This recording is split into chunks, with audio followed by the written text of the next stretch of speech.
नमस्कार, मैं सुनीता कथा मंथन में आप सबका स्वागत करती हूँ।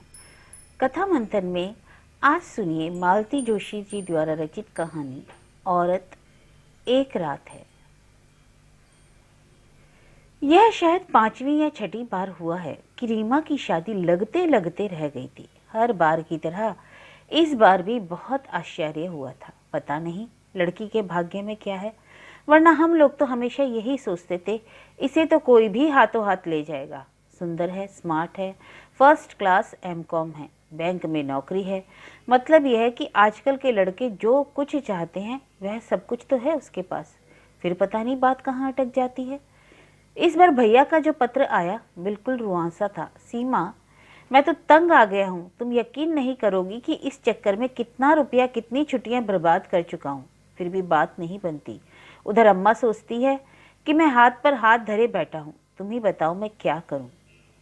इस बार तो पूरी आशा थी, पक्का विश्वास था। उन्होंने कुंडली मंगवाई थी जो 16 आने मिल गई। फिर माँ बाप जाकर रीमा को देखा है, उन्हें पसंद आ गई तो लड़के को ग्रीन सिग्नल दे दिया। लड़का अपनी दोनों बहनों के साथ उसे देखने गया। उस परेड में भी वह पास हो गई। फिर उन्होंने मुझे एक लंबी चौड़ी लिस्ट थमा दी। अपनी हैसियत की परवाह ना करते हुए मैंने हामी भी भर ली। सोचा अब 28 की हो चली है रीमा, और कितने दिन इंतजार करेंगे। एक बार शादी हो जाए तो फिर कर्ज भुगतते रहेंगे। पर कल अचानक उनका खेद भरा पत्र आ गया। फोटो भी उन्होंने लौटा दिया। मेरी तो समझ में ही नहीं आ रहा है। अम्मा तो यही समझेगी कि मैंने लेन देन के मामले में हाथ खींच लिया। सच, मैं तो तुम दोनों की शादी करते करते हाफ गया। पता नहीं बेटियों तक मुझ में कुछ एनर्जी रहेगी कि भी नहीं। यह आखिरी वाक्य बहुत चुभने वाला था। माना कि मेरा रंग जरा दबा हुआ है, मेरे लिए काफ़ी मशक्क़त करनी पड़ी, पर मेरी शादी इतनी लंबी नहीं खींची। 22 के होते होते तो मेरे हाथ पीले हो गए थे। यह बात और है कि मेरे 16 में पैर रखते ही अम्मा ने हाय तौबा बजानी शुरू कर दी थी।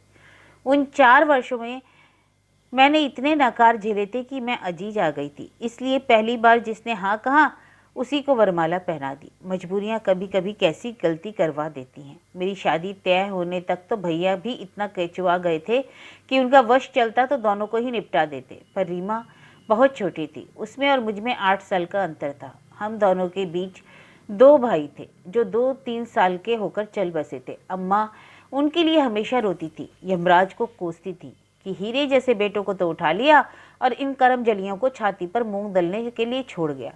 वे दोनों होते तो भाई के साथ कंधे से कंधा मिलाकर तो खड़े होते। ये महामारियां तो घर ढोकर ले जाएंगी। अब अम्मा से यह कौन पूछेगा कि घर में है क्या जो कोई ढोकर ले जाएगा। मैं तो अब तक सास के और उनके बेटे के ताने ही सुन रही हूँ। शाम को इनके घर लौटने से पहले ही मैंने भैया का पत्र छिपा कर रख दिया। बाकी पत्र तो ठीक था, पर अंत में हम दोनों की शादी को लेकर जो टिप्पणी थी खतरनाक थी। इन्हें तो मजा आ जाता। वैसे भी हमेशा सुनाते ही रहते हैं कि किस्मत समझो कि मैं बेवकूफ़ झांसे में आ गया, नहीं तो अभी तक बैठी किस्मत को रोती रहती। सुनकर कभी कभी इतना ताव आता है अपनी बाबूगिरी पर। सीखियाँ देह दृष्टि, कोई अप्सरा नहीं रीजी, तभी तो हमारे लिए राजी हुए थे, कोई एहसान तो किया नहीं। पर पत्नियां कहाँ यह सब कह पाती हैं। घर में आग नहीं लग जाएगी। उस दिन मैंने दूसरा ही रुख अपनाया। अच्छा सुनिए, वह आपके कुलीग है ना, अबिका शरण, उनकी मिसेज कह रही थी कि उनका भाई अब शादी के लिए राजी हो गया है। मतलब? अरे मतलब यह है कि बहनों की वजह से अब तक कुंवारा बैठा हुआ था, अब सब निपट गई तो शादी कर रहा है। 32 साल का है, सेल्स टैक्स में इंस्पेक्टर है। तो क्या रीमा के लिए बात कर लो। वे अपनी कजी आंखों को बारीक करके मुझे घूरने लगे। अरे ऐसे क्या देख रहे हो? क्या हम लोगों का कोई फर्ज नहीं बनता? अकेले भैया ही हलकान होते रहेंगे? प्लीज आप बात कीजिए ना। मैं एकदम फट पड़े। उस पटाखा लड़की के लिए बात करने जाऊंगा? इम्पॉसिबल। दूसरों के घर में महाभारत करवाने का पाप मैं अपने सिर कभी नहीं लूंगा। कैसी बातें करते हो? बस जो मुंह में आया कह देते हो। रीमा पटाखा कैसे हो गई? कौन सी महाभारत करवाती है? आज तक किसी से लड़ाई तो की नहीं। घर परिवार में, मोहल्ले, गली, दफ्तर, सब उस जगह तो उसकी तारीफ होती है।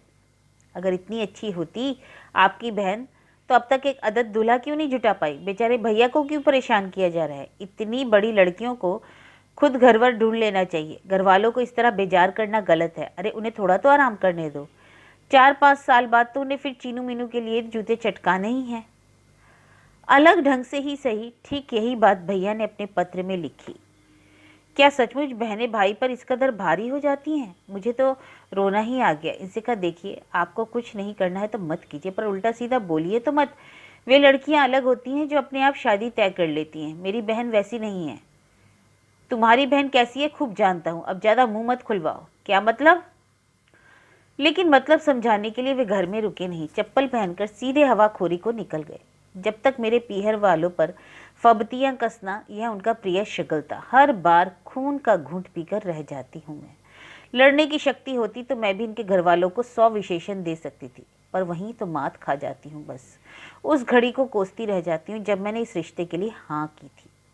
मैं और मेरा पूरा परिवार इनके लिए मजाक के पात्र है। मुझे तो दर्जनों नाम दे रखे हैं। कभी बच्चों का भी लिहाज नहीं करते। रीमा का कभी नाम नहीं लेंगे, हीरोइन कहेंगे या मिस इंडिया। अम्मा को ललिता पवार। उनकी नज़रों में भैया तो एकदम लल्लू प्रसाद है। हाँ, भाभी को इंदिरा गांधी का खिताब मिला हुआ है। कहते तुम्हारे घर में वही एक मर्द है। और सच है, वाकई ये बात भी सच्ची है। एक भाभी ही तो है जो इन्हें ठिकाने लगाती है, इनकी जबान को लगाम देती है, और किसी को तो ये घास नहीं डालते। उस दिन भाभी का पत्र आया था, 22 जुलाई को रेणु जी की शादी है, आप जरूर आइएगा। मैं हैरान। रेणु मेरी चचेरी बहन है, उसकी शादी होगी तो इंदौर में होगी। उसके लिए भाभी शहडोल से निमंत्रण क्यों भेज रही है? कहीं ऐसा तो नहीं कि शादी शहडोल से हो रही है? पर पत्र में तो इसका उल्लेख नहीं है। बड़ा संक्षिप्त सा पत्र है। मैं केवल हैरान होकर रह गई। इन्होंने बवाल मचा दिया। तुम्हारे चाचा जी ने तुम्हारे भाई को क्या मुख्तारनामा लिख दिया है? दे भी सकते हैं, भैया परिवार के बड़े लड़के हैं। तो वे खुद पत्र ना लिखते? श्रीमती जी को क्यों कष्ट दिया? उन्होंने भी क्या पत्र लिखा? वाह रे, पत्र आपके नाम है और लिखा है आप आइए, मतलब और किसी को आने की जरूरत नहीं है। अरे कोई बेगैरत ही होगा जो ऐसे निमंत्रण पर जाएगा। ये तो अच्छा हुआ जो दूसरे दिन चाचा जी का अनुरोध भरा पत्र आ गया। बड़े ही परंपरागत ढंग से लिखा गया कि अवश्य पधारे। मनुहार की गई थी, सीमा और बच्चों को भी साथ लाएं। अब तो खुश, और बस मुस्कुरा दिए।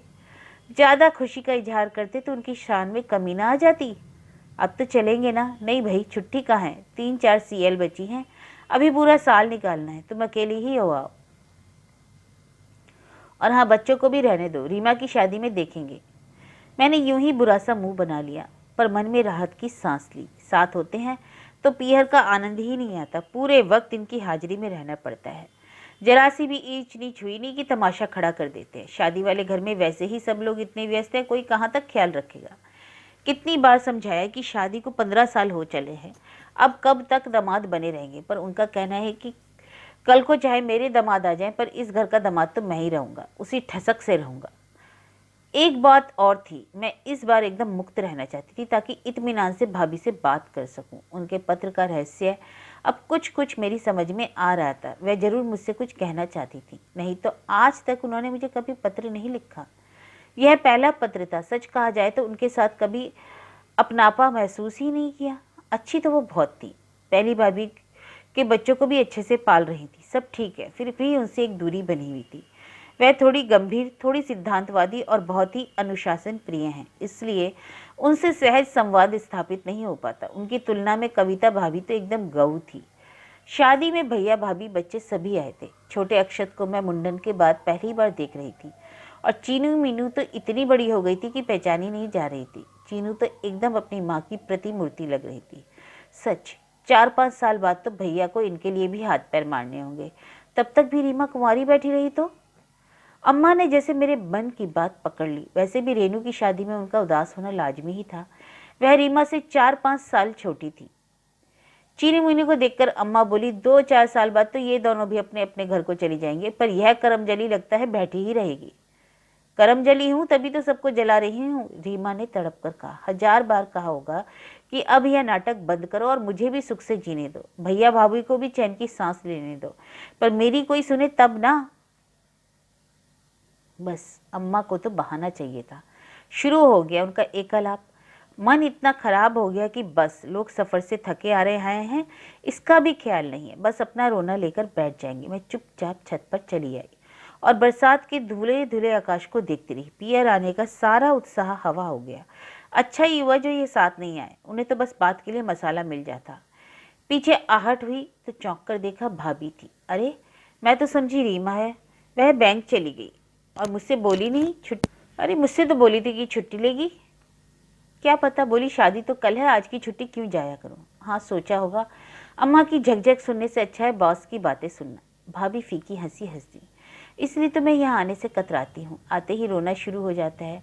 हर बार यह जता देती है कि हम बहन की कमाई पर ऐश कर रहे हैं, उनकी शादी में जानबूझकर देर कर रहे हैं, जबकि भगवान ही जानता है कि हम कैसी जी तोड़ कोशिश कर रहे हैं। और आप मुझसे मेरे बच्चे की कसम ले लीजिए, जो हमने रीमा की कमाई को हाथ भी लगाया हो।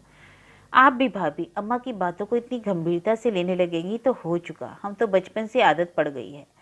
वह बोलती रहती है और हम इधर उधर हो जाते हैं। सच कहूँ तो मुझे उन पर गुस्सा कम और दया ज़्यादा आती है। बेचारी रीमा की चिंता में घुली जा रही हैं। पता नहीं क्या हो जाता है, हर जगह बात बनते बनते बिगड़ जाती है। मुझे पता है। क्या? एकदम चौंक पड़ी, विस्फारित नेत्रों से उन्हें देखने लगी। हाँ मुझे पता है, पर पहले यह बताइए कि यह कपिल कौन है? कपिल? हाँ, यह वही व्यक्ति है जो रीमा की शादी को रोक देता है। यह आप क्या कह रही हैं भाभी? सुनिए, इस बार जहाँ बात चली थी वे लोग मेरे बहुत आत्मीय हैं, इसलिए मुझे पूरी उम्मीद थी कि बात करीब करीब पक्की हो गई है। फिर अचानक उनका रिफ्यूज़ल आ गया। यूं तो हमेशा की तरह मुंह लटकाकर ये बैठ गए। मैंने कहा हमें जवाब तलब करना चाहिए, ये कोई इंसानियत है? तो आपके भाई बोले हम लड़की वाले हैं, हमें दबकर रहना चाहिए। मुझे एकदम ताव आ गया। अरे अब शादी टूट गई तो क्या लड़की वाले और क्या लड़के वाले। मैं तो इनको बिना बताए वहां चली गई और उन लोगों को खूब लताड़ा।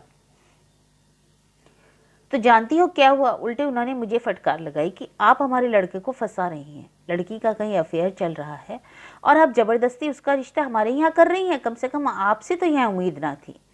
फिर उन्होंने इस कपिल के बारे में बताया। उसके बाद मैंने इनसे छिपकर और 2-4 जगह बातें की। वे लोग भी अचानक इसी तरह से मुकर गए थे। वहां भी पता चला कि कपिल नाम का यह लड़का कभी फोन से कभी पत्र से रीमा के साथ अपने अफेयर की सूचना देता है। कहता है रीमा सिर्फ मेरी है, किसी और की नहीं हो सकती। भाभी बोले जा रही थी और मेरा दिमाग घूम रहा था। यह नाम मेरी स्मृतियों पर हथौड़े की तरह बज रहा था। उनके चुप होते ही मैंने कहा, भाभी मैं रीमा से पूछकर आपको बताती हूँ, पर प्लीज आप अभी किसी को मत बताइएगा। अम्मा को तो बिल्कुल भी नहीं। मैं क्या पागल हूँ? बस इतना चाहती थी कि आप अपनी बहन से पूछकर मुझे बताओ कि उसके मन में क्या है। बेकार यहाँ वहाँ धक्के खाने में क्या तुक है। भाभी नीचे उतर गई। मैं वही सिर पकड़कर बैठ गई। 10 साल पहले की बात याद हुआ। एक शाम भैया का तार मिला था। कविता जल गई, एकदम मृत्यु की कगार पर है, फौरन चलिए। कहने को तो भैया ने लिख दिया फौरन आ जाना, इतना संभव कहाँ से होता है। घर की में पैसे की छुट्टी की व्यवस्था करते करते 2 दिन लग ही गए। ग्वालियर से इंदौर का सफर सस्ता भी नहीं ना आसान। छुट्टियों की भीड़ थी। ट्रेन में तो संभव ही नहीं था, बस से आना पड़ा। हमारी बस 4-4:30 बजे ही पहुंच गई थी। मन में 100 तरह की शंकाएं लेकर घर पहुंचे। धड़कते दिल से दरवाजा खटखटाया। एक सुदर्शन से युवक ने दरवाजा खोला। कुछ देर तक हम दोनों एक दूसरे को तकते रहे। फिर मैं बोला, आप सीमा दीदी है ना, भीतर आइए। भीतर हम लोगों ने इधर उधर देखा, सन्नाटा था। और लोग कहाँ हैं? अम्मा जी और जीजा जी अस्पताल में है, रीमा भीतर बच्चों के पास है। तब तक शायद हम लोगों की बातचीत सुनकर रीमा उठ आई थी। मुझे देखते ही लिपट लिपट कर रोने लगी। किसी तरह रुकने का नाम ही नहीं ले रही थी।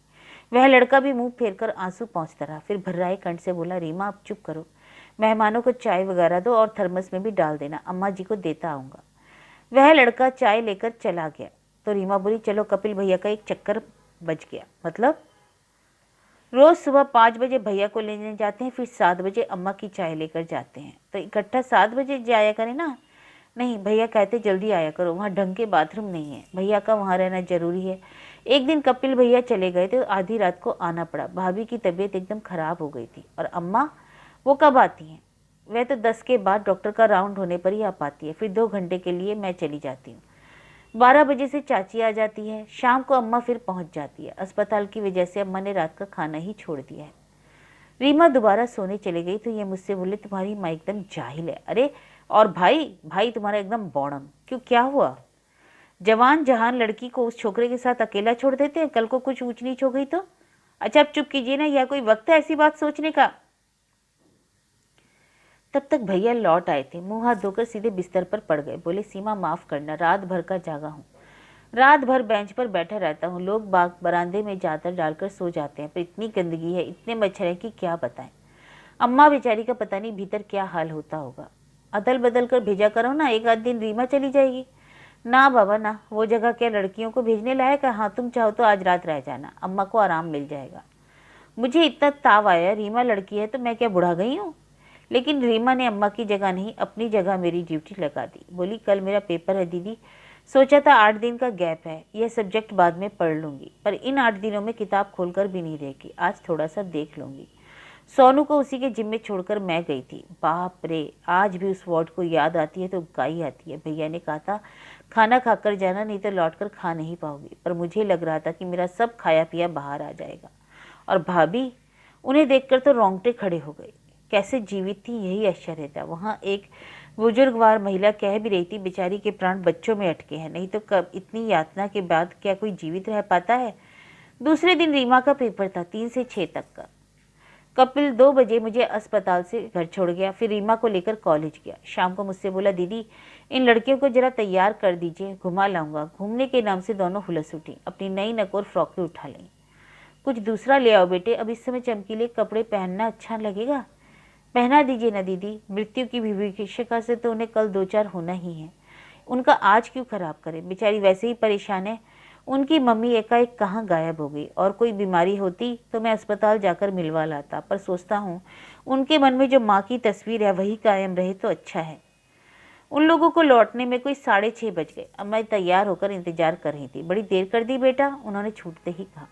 अम्मा जी, रीमा को भी लेकर आना था, 6 बजे से उसका पेपर छूटता है। मीनू आते ही अम्मा से झुल गई। दादी, हमने है ना वहाँ शरबत पिया था। वाह गुरु, बड़े मजे कर रहे हो। हम लोगों ने चौंक कर पीछे देखा, ये बरामदे में खड़े कुटिलता से मुस्कुरा रहे थे। रीमा का चेहरा लाल हो गया, वह सिर झुकाकर भीतर चली गई। कपिल का चेहरा उत्तेजना से तमतमा आया। उसने बड़ी मुश्किल से अपने ऊपर काबू किया होगा, क्योंकि जब वह बोल रहा था उसकी आवाज़ बड़ी सदी हुई थी। जीजा जी, इस समय मजे की बात तो आप ही सोच सकते हैं, क्योंकि जो अस्पताल में आप बड़ी आखिरी सांसें गिन रही है वह आपकी कोई नहीं, पर मेरी वह सगी बहन है। तो फिर कोल्ड ड्रिंक पीना याद रहा?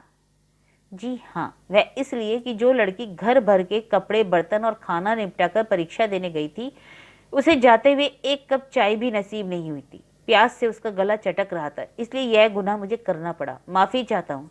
चलिए अम्मा जी, देर हो रही है। उन लोगों के जाते ही यह मुझ पर बरस पड़े। यह बित्ते भर का छोकरा मेरे मुंह पर इतनी बातें कह गया। तुम्हारी अम्मा बैठी सुनती रही, यह कोई तरीका है? आपसे भी चुप नहीं रहा जाता। भला उस समय उलझने की क्या जरूरत थी? उनकी लड़की है, उसका भला बुरा वो जाने, आपको क्या पड़ी है? इनको तो किसी तरह चुप करा दिया, पर दूसरे ही दिन मैंने अम्मा से शिकायत की। इस लड़के को इतना बढ़ावा दे रहे हो तुम लोग, सब पर ऐसे रौब झाड़ता है जैसे यहाँ का करता धरता वही हो। इस समय तो लल्ली सचमुच यही बात है, वही घर चला रहा है, वही दवा दारू का खर्च भी उठा रहा है। तेरे भाई के हाथों में तो फूटी पाई भी नहीं है। खर्च कर रहा है तो अपनी बहन के लिए, हम कौन सा एहसान कर रहे हैं? उसकी बहन तुम्हारी भी कुछ लगती है, तुम तो कुछ नहीं लाई, बस हाथ हिलाती चली आई। एकदम रोना आ गया मुझे। अम्मा को क्या मालूम कि महीने के आखिरी सप्ताह में 2 लोगों का किराया भी कितनी मुश्किल से जुटाया गया था। मैंने तुनक कर कहा, मुझे किसी धन्ना सेठ के यहाँ ब्याया था जो नोटों की गड्डियाँ साथ लेकर आती। देख बिटिया, अम्मा ने पुचकारते हुए कहा, धन्ना सेठ तो यहाँ कोई नहीं है, ना तुम ना हम ना वे लोग, बस समझ की बात होती है। उसके बड़े भैया और भाभी भी आए थे, झांक कर चले गए, कानी कौड़ी तक खर्च नहीं की। माँ तो बेचारी खटिया पर पड़ी है। यही लड़का है जो खबर लगते ही भागा चला आया था और जब से लगा हुआ है। दवा दारू तो कर ही रहा है, 25-50 का रोज पेट्रोल भी डलवाता है। शायद इसलिए भैया ने स्कूटर सौंप रखा है ताकि अपने आप भरता रहे। इसके बाद सारे माहौल से मुझे जैसे वितृष्णा हो गई। खाना भी खाती तो लगता किसी से भीख ले रही हूँ। अच्छा हुआ जो भाभी ने ज़्यादा प्रतीक्षा नहीं कराई, उसी शाम उन्होंने आंखें मूंद ली। अम्मा कोई 6 महीने तक इंतजार करती रही कि वे लोग दोबारा रिश्ता लेकर आएंगे। भाभी 4 बहनों में सबसे बड़ी थी, तीसरी की शादी हो चुकी थी, चौथी अभी पढ़ रही थी, नंबर 2 अभी कुंवारी थी। उसके पैरों में खोट था और वह लचक कर चलती थी। अम्मा ने मन को समझा लिया था कि दुहाजू बेटे के लिए इतनी खोट बर्दाश्त की जा सकती है। उसके आने से बच्चों की ओर से थोड़ा निश्चित हुआ जा सकता है, पर अम्मा प्रतीक्षा करती रह गई और वहां से कोई संदेश नहीं आया। हार कर अम्मा ने पहल की तो उन्होंने टका सा जवाब दे दिया। उनके बड़े भाई ने साफ कह दिया कि एक बार गलती कर दी, अब उसे नहीं दोहराएंगे। हमारी बहन कुंवारी रहे, हमें मंजूर है, पर उस नरक में दोबारा किसी को नहीं भेजेंगे। अम्मा अपना सा मुंह लेकर लौट आई और जी जान से बहू की खोज में जुट गई। 2 ढाई साल के अथक प्रयासों के बाद उन्हें यश मिला। इस बार उनकी जिद थी कि नौकरी वाली बहू लाएंगी। वह घर का दलिद्दर दूर करना चाहती थी, पर यह भूल गई कि नौकरी वाली लड़की गूंगी गुड़िया नहीं होती, वह अपने निर्णय खुद लेती है। और नई भाभी ने आते ही ऐलान कर दिया कि ये बच्चे अगर मुझे पालने हैं तो मैं अपने ढंग से पालूंगी, किसी और का दखल मंजूर ना होगा। वह सिर्फ यह कहकर ही नहीं रखी, बच्चों को अपने साथ शहडोल ले गई। हम लोग उनके इंदौर स्थानांतर की बाट जो रहे थे। उन्होंने पता नहीं किस तरकीब से भैया को भी वहां बुला लिया। अम्मा खून का घूंट पीकर रह गई। इस बीच रीमा पढ़ती रही, घर संभालती रही, बच्चे पालती रही। उसकी और ध्यान देने की किसी को फुर्सत ही नहीं थी। अब औरों को उसकी उपस्थिति का भान हुआ। उस समय वह एमकॉम कर चुकी थी और 24 साल की हो रही थी। इस आपाधापी में कपिल का अध्याय तो बिसर ही गया था। मतलब अध्याय जैसी कोई बात ही नहीं थी। अगर होगी भी तो किसी ने उसे तूल नहीं दिया। अम्मा का पूरा ध्यान उस घर की कन्याओं पर था। जब वहां से निराशा हाथ लगी तो उन्होंने उस घर से संबंध ही तोड़ लिए। रेनू की विदाई के बाद भैया लोग भी लौट गए। जाते हुए भाभी ने मुझे एक बार फिर याद दिलाया कि मैं रीमा से बात कर लूं, इसलिए मैंने अपने जाने की तारीख 2 दिन और आगे बढ़ा दी। जैसे ही जरा सा एकांत मिला, मैंने सहज रूप से बात छेड़ दी। रीमा, तुम्हारे परिचितों में कोई कपिल है? परिचितों में तो कोई नहीं, हाँ रिश्तेदारों में एक है। कौन? अरे वही चीनू मीनू के मामा जी। उसका उत्तर इतना सरल और स्वाभाविक था कि शक की कोई गुंजाइश नहीं थी। फिर भी मैंने उसे कुरेदा। उन लोगों की, मेरा मतलब है कोई चिट्ठी विट्ठी आती है? नहीं, एक शादी का कार्ड भर आया था, सो अम्मा ने फाड़ कर फेंक दिया। कभी मुलाकात होती है? मुलाकात कहाँ से हो गई? वो तो एक अरसे से बाहर है, चीनू बता रही थी, कतर या ओमान में कहीं है। चीनू कैसे जानती है? क्या उन लोगों का कांटेक्ट है? क्यों नहीं, भाभी तो हर साल राखी भी भेजती है। तभी तो भाभी को तो इस कपिल का पता ठिकाना सब मालूम है, तब भी उस पर शक नहीं गया। क्या सोचने लगी दीदी? कुछ नहीं रे, इस कपिल नाम के आदमी का पता लगाना चाहती हूँ। क्यों? क्योंकि यह शख्स हर जगह फोन करके प्रचारित करता है कि तुम्हारे साथ उसके संबंध है, इसलिए हर बार बात टूट जाती है। जाने दो दीदी, जो लोग इस ऐसे सिरफिरों की बातों पर कान देते हैं, उन लोगों पर मेरी कोई आस्था नहीं। ऐसी जगह संबंध ना होना ही अच्छा है। देखो, उन लोगों का कोई दोष नहीं है। कल को हमें अगर लड़के के बारे में ऐसी वैसी बात पता चलती है तो हमारा भी तो मन खराब होगा कि नहीं? सच कहूँ दीदी, मुझे अब इन बातों में कोई दिलचस्पी नहीं रही। शादी के नाम से घृणा होने लगी है। मैं तो कहती हूँ कि तुम लोग अम्मा को मनाओ और यह अध्याय बंद कर दो। मैं भी मुक्त हो जाऊंगी और अम्मा के आखिरी दिन भी सुख चैन से कट जाएंगे। तुम तो जानती हो भाभी के साथ उनकी पटरी नहीं बैठती, एक दिन भी निभाना मुश्किल है। अब बुढ़ापे में उनकी चिचलेदार ना हो, वही अच्छा है। रीमा की बात ने मेरी सोच को एक नई दिशा दी। कहीं अम्मा ही तो यह प्रपंच नहीं रच रही? वे जानती है कि रीमा की शादी के बाद उनकी आज़ादी समाप्त हो जाएगी, उन्हें भैया के पास जाकर रहना होगा। पर अम्मा इतनी ऊंची तरकीब नहीं बढ़ा सकती, वह तो सिर्फ बकझक कर सकती है। एक नाम जहन में और उभरा, भैया। लड़कों के आते पते तो वही जानते थे, और रीमा की शादी ना होने का सबसे ज्यादा लाभ उन्हीं को मिलेगा। एक तो खर्च बचेगा, दूसरे अम्मा की जिम्मेदारी भी नहीं रहेगी। लेकिन यही करना होता तो इतनी उठापटक क्यों करते? हाथ पर हाथ धरे बैठे ना रहते। दोपहर में अम्मा को फिर से दौरा पड़ा। अपने दिवंगत पुत्रों को रो रो कर याद कर रही थी, और वे होते तो कहती कि दोनों मिलकर इस लड़की को पार लगाओ रे। बड़े को तो किसी की चिंता है नहीं, बस बीवी का पल्लू पकड़े पकड़े घूम रहा है, और यह लड़की कुंवारी रह जाएगी तो मैं सुख से मर ना पाऊंगी। रीमा ने मेरे लिए आधे दिन की छुट्टी ले ली थी। उसके घर आते ही यह नाटक शुरू हो गया। दीदी बस, इसलिए मैं घर नहीं रुकती। मुझे देखते ही जैसे इन्हें अटैक आने लगते हैं। बेकार में भैया भाभी को कोसती रहती हैं। अपने बेचारे इतनी मेहनत कर रहे हैं, अब भाग्य से नहीं तो वो क्या कर लेंगे। अरे वाह रे भैया की लाडली, दुनिया में और भी लड़कियां हैं, उनकी शादी कैसे हो जाती है? ये रेनू लोग 5 बहनें, सबकी सब ब्याही गई कि नहीं? मुझे पट्टी बढ़ाने की जरूरत नहीं, करने से सब्र होता है। मैंने कहा, अम्मा तुम भैया को बेकार तोहमत लगा रही हो, वह तो जी जान से लगे हुए हैं ना। पर कोई है जो लड़के वालों के कान भर देता है। हमारी तो किसी से दुश्मनी नहीं, फिर कौन हो सकता है? जब तक रीमा मुझे रोकती, मैं अपनी बात कह चुकी थी। बाद में मुझे अपनी भूल का एहसास हुआ, पर पछताने से कोई लाभ नहीं था। अम्मा बाकायदा शुरू हो गई, वो जो कोई भी हो उसका भला नहीं होगा। कन्या के विवाह में जो कोई रोड़े अटकाता है महापाप का भागी होता है। उसकी 7 पीढ़ियां नरक में जाएंगी, उनके पुरखों पानी नहीं मिलेगा, उसके पूरे शरीर पर कोड़ फूटेगा। बस करो अम्मा, रीमा चिकी, ऐसा ना कहो। तुम्हारी ये श्राप किसी अपने को ही जाकर लगेंगे। अपने को क्यों लगेगा? जिसने किया होगा वही भुगतेगा, तो उसे भुगतने दो ना। तुम तो भाषण बंद करो, शहर में ढिंडोरा क्यों पीट रही हो? जितना बदनाम उसने नहीं किया होगा तुम मुझे कर दोगी। बड़ी मिन्नतों और मुश्किलों से अम्मा चुप हुई। शाम को हमने उन्हें ठेल ठाल कर चाचा जी के यहाँ भेज दिया। थोड़ी देर चाची के पास बैठा ना, उनका मन बहल जाएगा। बेचारी रेनू की वजह से उदास होंगी। मैंने शंकित स्वर में पूछा, वहां जाकर कुछ भगदड़ तो नहीं करेंगी? अरे नहीं, बाहर तो अपनी नाक बड़ी ऊंची रखती हैं, किसी को बताती थोड़ी ना है मेरी शादी नहीं लग रही। लोग तो यह जानते हैं कि मुझे कोई लड़का पसंद नहीं आ रहा। और तो और चाची के यहाँ तो भाभी का गुणगान भी करती हैं, बड़ी कूटनीतिज्ञ है। राजनीति में होती तो पता नहीं कहाँ से कहाँ पहुँच जाती। राजनीति में होती तो अच्छा होता, कम से कम हम सारी जनता मिलकर इन्हें झेलती। यहाँ तो हमें अकेले झेलना पड़ रहा है। अकेले मुझे झेलना पड़ता है। तुम लोग तो अपनी अपनी गृहस्थी में मस्त हो। वाह रे क्या मस्ती, मैंने मन ही मन सोचा। फिर कहा, हमने अम्मा को बोलने नहीं दिया, वो बात अलग है, पर उनका गुस्सा जायज है। खून तो मेरा भी खौल रहा है। मैं अम्मा की तरह गालियां नहीं निकाल सकती, पर लगता है कि वह आदमी सामने मिल जाए तो उसका मुंह नोच लूं, उसकी आंखें निकाल लूं। रीमा हंसती। इसमें हंसने की क्या बात है? मैंने गुस्सा करके पूछा। तुम्हारा जोश देखकर हंसी आ रही है। इतना उछलो मत दीदी, वह आदमी सामने आ भी जाएगा तो भी तुम कुछ नहीं कर पाओगी। क्यों? वह फिर हंस दी। क्या तुम उसे जानती हो? मैंने शंकित स्वर में पूछा। हाँ जानती हूँ। नाम बताओ। मैं तो बता दूंगी, पर तुम वह नाम ले नहीं पाओगी। पल भर को मेरा खून जम गया। धड़कते दिल से मैंने पूछा, तुम्हारा मतलब वही है जो तुम समझ रही हो। तुम्हें बताना नहीं चाहती थी, पर तुम्हारा जोश देखकर रहा नहीं गया। लेकिन वे ऐसा क्यों करेंगे? क्योंकि उन्होंने मुझे धमकी दी थी, चैलेंज दिया था कि वे कभी मेरी शादी होने नहीं देंगे। दरवाजे पर आई हुई बारात भी लौटा देंगे। इधर कुछ दिनों से मुझे शक हो रहा था, पर जब तुमने कपिल का नाम लिया तो विश्वास हो गया कि यह उन्हीं का काम है। कपिल के नाम का इतना घिनौना इस्तेमाल वही कर सकते हैं। प्लीज जरा मुझे खुलकर बताओ, मेरी समझ में कुछ नहीं आ रहा है। सुन सकोगी? जब यह धक्का झेल लिया तो वो भी झेल लूंगी। वह धक्का इतना आसान नहीं है दीदी। खैर मैं एक बार छुट्टियों में तुम्हारे यहाँ आई थी, याद है? हाँ एक ही बार तो आई थी, याद क्यों नहीं होगा? एक ही बार तो आके तर गई, दूसरी बार आने की हिम्मत नहीं रही। कुछ बताओगी भी? हाँ तो सुनो, तुम्हें याद है ना, हम लोग छत पर सोते थे। बच्चों के गिरने के डर से तुम जमीन पर गद्दा बिछाकर सोती थी।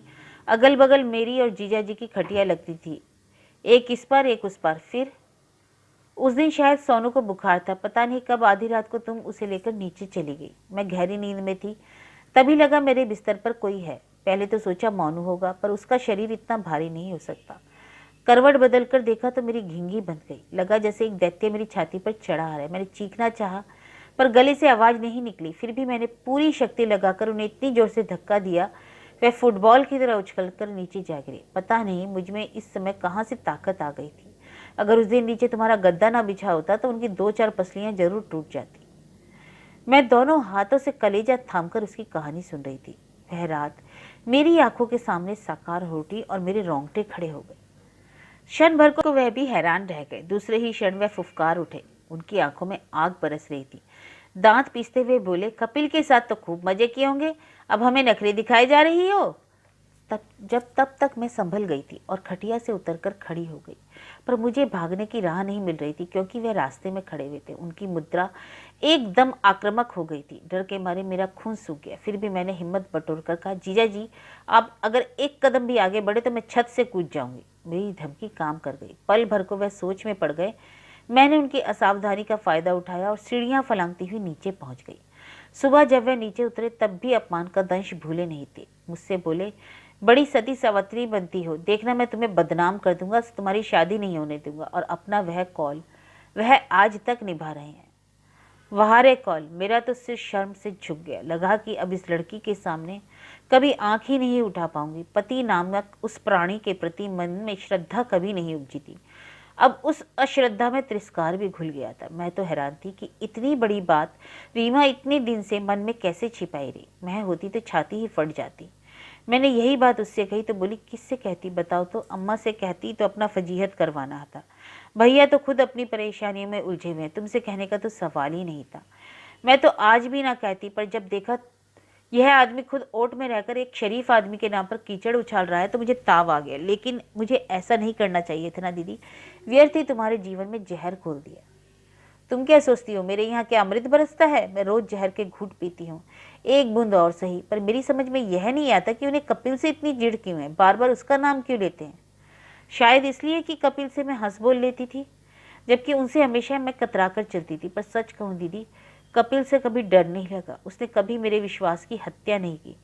पहले तो कभी एक आध दिन के लिए आया होगा, पर भाभी के अंतिम दिनों में वह पूरे 10 दिन हमारे साथ रहा। मुझे पढ़ाता था, मेरे साथ छोटे मोटे काम करवा लेता था, स्कूटर पर लाता था, ले जाता था, पर उसने कभी कोई गलत हरकत नहीं की। और जीजा जी की उपस्थिति थी मैं हमेशा सहमी सहमी सी रही। लगता था जैसे यह शख्स मौके की तलाश में है, दाव लगते ही दबोच लेगा। तुम्हारी शादी के वक्त तो मैं इतनी बड़ी भी नहीं थी, फिर भी मुझे उनकी आंखों से डर लगता था जैसे मुझे खा ही जाएंगे। भैया ने भी इन चीज़ों को मार्क किया था। कविता भाभी को तो उनके सामने पढ़ने ही नहीं देते थे। मुझे भी अम्मा चाय या साबुन आदि लेकर उनके पास भेजती तो झल्ला जाते। लड़की को चैन से पढ़ने क्यों नहीं देती? मुझसे कहो ना क्या काम है। एक आध बार उन्होंने मुझसे भी कहा, रिमी इस शख्स से जरा दूर रहो, अम्मा को तो कुछ अकल है नहीं, इसलिए तुमसे कह रहा हूँ। वो जो एक मुहावरा है ना, धरती फट जाए मैं उसमें समा जाऊं, शायद ऐसे ही मौक़ों के लिए बना होगा। मुझे लगा इतनी शर्म और इतनी ग्लानि लेकर मैं कहाँ मुँह छिपाऊंगी। पति के लिए ऐसी फिक्रें सुनने से तो अच्छा ही था। दीदी दीदी प्लीज़, रीमा मुझे झकोर रही थी। क्षण भर को शायद मैं एकदम पत्थर बन गई थी, क्योंकि बार बार पूछ रही थी, दीदी तुम ठीक हो ना? प्लीज़ इधर मेरी तरफ देखो, तुम्हारी तबीयत तो ठीक है ना? मुझे कुछ नहीं हुआ रे, मेरी चिंता मत कर, मैंने सूखी हंसी हंसकर कहा। होना भी नहीं चाहिए, नहीं तो मैं अपने आप को कभी माफ़ नहीं कर पाऊंगी। मैंने अपने दिल का बोझ हल्का कर लिया, पर तुम्हारे दिल पर बोझ लाद दिया। अब सब कुछ भूल जाओ, इसी में सबकी भलाई है। काश काश मैं उस आदमी का फन कुचल सकती, तो तुम्हारी सुख पर कुंडली मारकर बैठा है। काश मैं उसका विषदंत तोड़ सकती। मैंने कहा ना दीदी, अब सब कुछ भूल जाओ। समझ लो जो कुछ तुमने सुना एक कहानी थी, उसी को दिल से लगाकर बैठ जाओगी तो जीना मुश्किल हो जाएगा। मैं सब कुछ भूल सकती हूँ रिमी, पर कैसे भूल जाऊँ कि वे मेरे बच्चों के पिता हैं। इस बात को भूलने की कोशिश नहीं, याद रखने की ज़रूरत है, ताकि तुम्हारा घर सलामत रहे, बच्चों के सिर पर माँ बाप का साया बना रहे। So forget and forgive, forget and forgive. तुमने मेरी बात को ठीक से समझा नहीं रीमा। मैं सब कुछ भूल भी जाऊँ तो भी इस सत्य को तो बदल नहीं सकती कि मेरे बच्चों के पिता हैं। उनकी धमनियों में भी वही खून है। उस खून में पिता के संस्कार भी तो उतरे होंगे। पता नहीं कल को बड़े होकर वे लोग क्या क्या गुल खिलाएंगे, किस किस को डसेंगे, कितनों का जीवन बर्बाद करेंगे। तुलसीदास जी ने कहा भी तो है, ना ही विष बेली अमिय फल फरी है। पहले पता होता तो विष बेल को फलने ही नहीं देती, भले ही लोग मुझे बांझ कहते। बस करो दीदी, बस करो। क्या पागलों की तरह बके जा रही हो? माँ होकर बच्चों को कोस रही हो। फिर अम्मा में और तुम में क्या फ़र्क है? और तुम्हारे बच्चों की शिराओं में सिर्फ क्या पिता का रक्त है? तुम्हारा कोई अंश नहीं? तुमने उन्हें दूध नहीं पिलाया, फिर तुम्हारे संस्कार कहाँ जाएंगे? यह भी तो हो सकता है कि तुम्हारे बच्चे कल किसी के लिए अमृत घट साबित हो। ईश्वर करे ऐसा हो, मैंने कहा, और निढाल होकर सोफे पर लुढ़क गई। औरत औरत तो रात ही होती है जो सुबह की प्रतीक्षा में अंधेरे को पीती रहती है।